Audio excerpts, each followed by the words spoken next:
It's tough enough coming from Canada and trying to make it big on the international record scene, but it's even tougher when you're from a small town. Still, that's what everyone's expecting of the Tragically Hip from Kingston, Ontario. They got a big international deal for their last record, Up to Here, and their producer, Don Smith, was the engineer for the Traveling Wilburys. They've been drawing favorable reviews and favorable comparisons to bands like the Rolling Stones, the Doors, and Georgia Satellites. And what everyone expects is that in the 1990s, the Tragically Hip will emerge as one of Canada's most aggressive, but aggressively intelligent bands.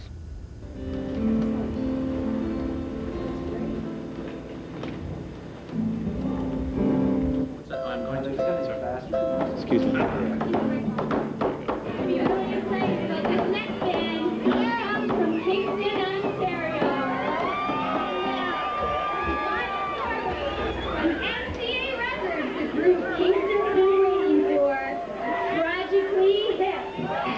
Welcome to Zorba.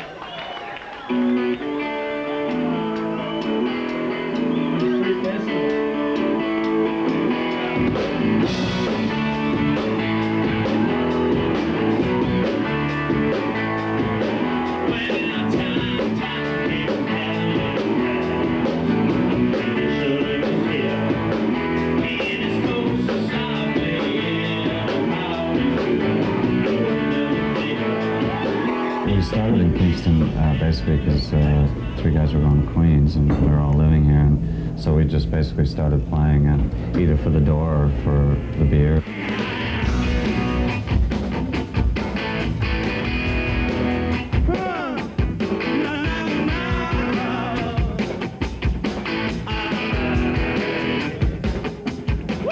Once we started playing a lot and getting a following here, we gradually moved out into other areas, and up until, I guess, 3 years ago, we hadn't really strayed too far away from Kingston.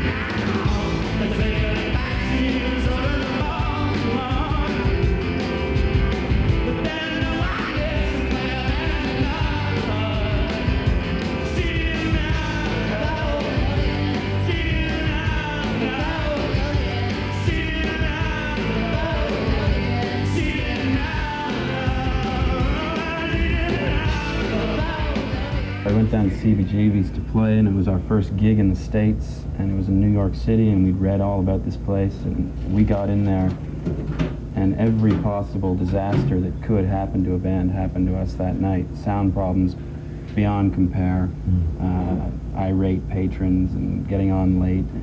We had figured, I guess, that after that gig that we were, bound for stardom, that it would just be a matter of the right people seeing us and letting us weave our magic. And that would be that, and it just didn't happen. We got way ahead of ourselves, and and realized that it's a whole bunch of gigs and a whole bunch of things that lead up to just one point. It's not an overnight sensation. Out at the Speedway, sing their best thing.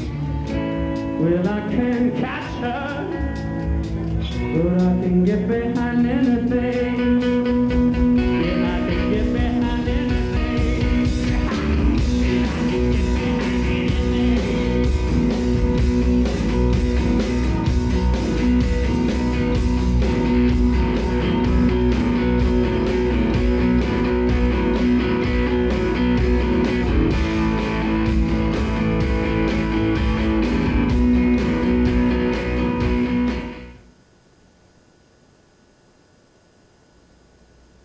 Yeah, we've always taken things one step at a time as we've gone along. We've gradually added our own original material.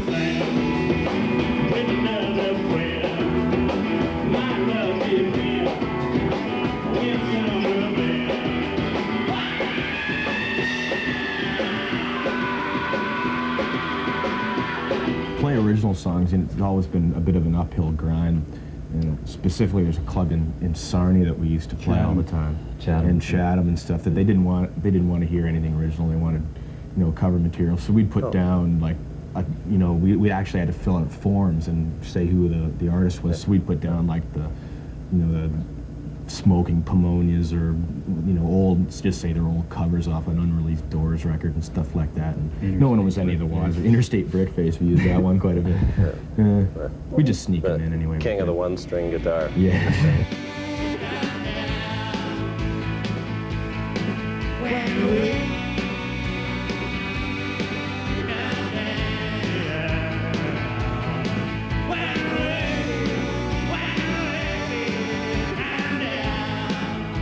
The audience is into it, you really feed off it. If they aren't into it, it doesn't make any difference, you know. If I have to, I'll just turn my back and play with my friends, you know. It can be just as rewarding doing that.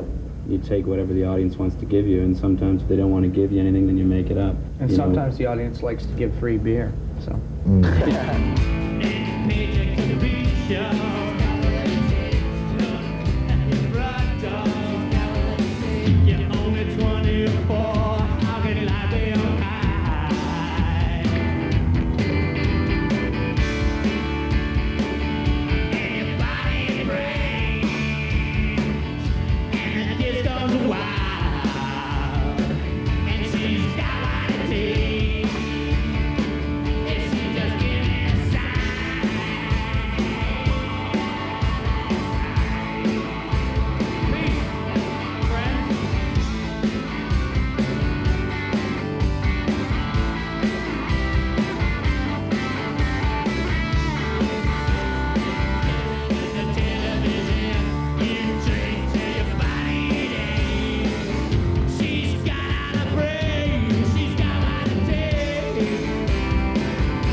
Bars really easily. You know, the college-age people seem to really enjoy it, or we can play, you know, to, you know, older people, and they, you know, they seem to enjoy it as well. Bars and Cameloops.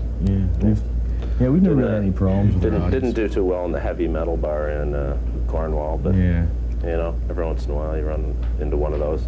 Yeah, or the disco bar in Winnipeg. We didn't do too well there either. Like anyone I knew a day, he drove up in this shattered grave. Santa girl out just watching bird. With motorcycle language, his stomach through his language. Then he drank him up with her. She found out I was all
She was 1970, burning like a cigarette long season.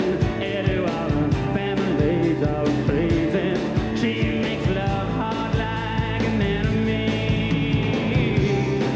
Oh, my heart is dying,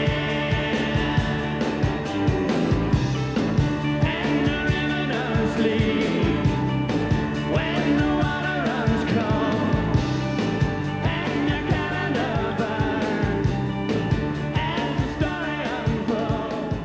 Feel more pressure when there's family in the audience or when we're playing in town. You know, those are the gigs where I feel really sick before I play, when I know all my friends are in the crowd and these are the people. They're rooting for you and they think that you're going to be Eric Clapton when you step on stage or something. And you know it's not going to happen like that, but they love it anyway. You all need to sink a man, and I don't want to swim.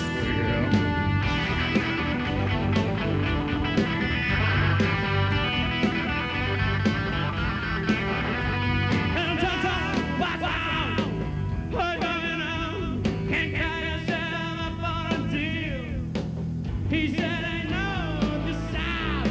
Shut your big mouth. You gotta do what you feel is real.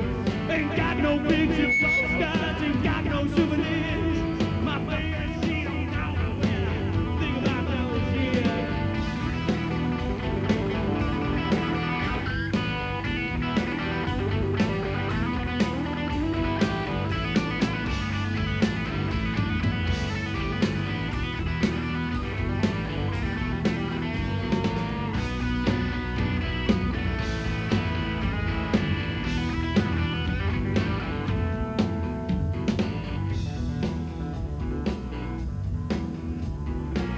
Hey, there's a light bulb hanging on a wire, sucking up to someone just to stoke the fire. Picking out the highlights of the scenery. Saw a little cloud and looked a little like me.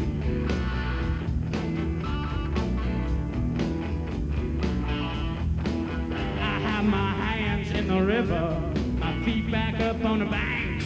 Looked up to the Lord above and said, hey man, thanks. Sometimes I feel so good I gotta scream. He said, Gordy baby, I know exactly what you mean. He said, I swear to God, he said,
I guess living in Kingston, you know, it's really close to the United States, and we get lots of American TV channels and stuff like that, and it's something you're always really, really conscious of. And we found out firsthand when we were down in Memphis how little, in fact, the Americans know about Canada, but the converse, you know, Canadians seem to be just deluded with America all the time.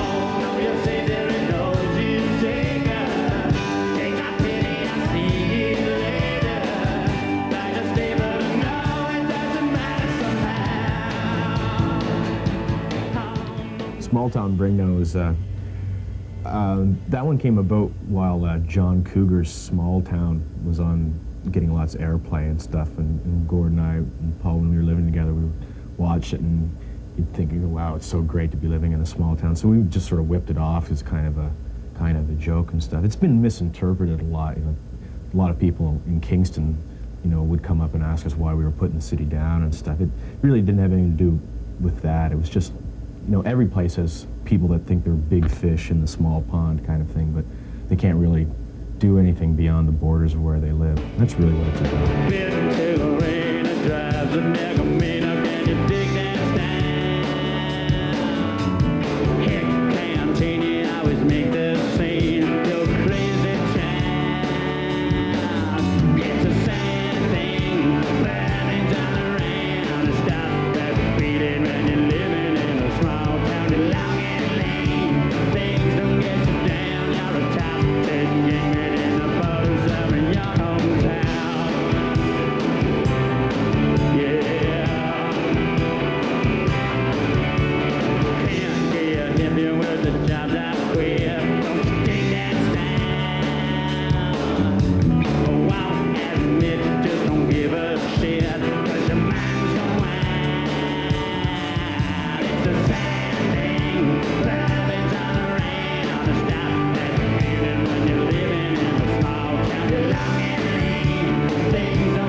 Up in the same clubs, you know, 10 years from now, then we'd have to reconsider what we were doing. The thing, we've always been really fortunate. Things have sort of fallen into place real naturally, and it's good.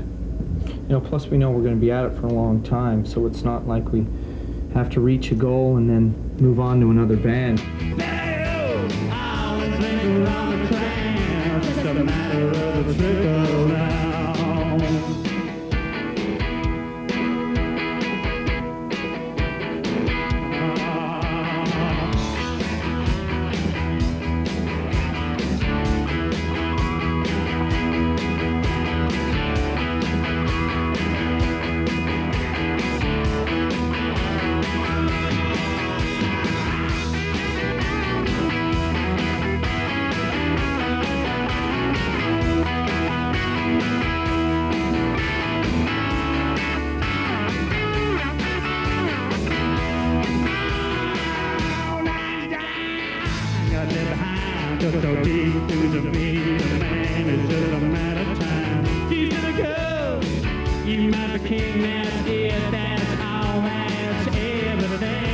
I don't think any of us would be doing what we're doing if the basis wasn't friendship.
me just like the thing that you need.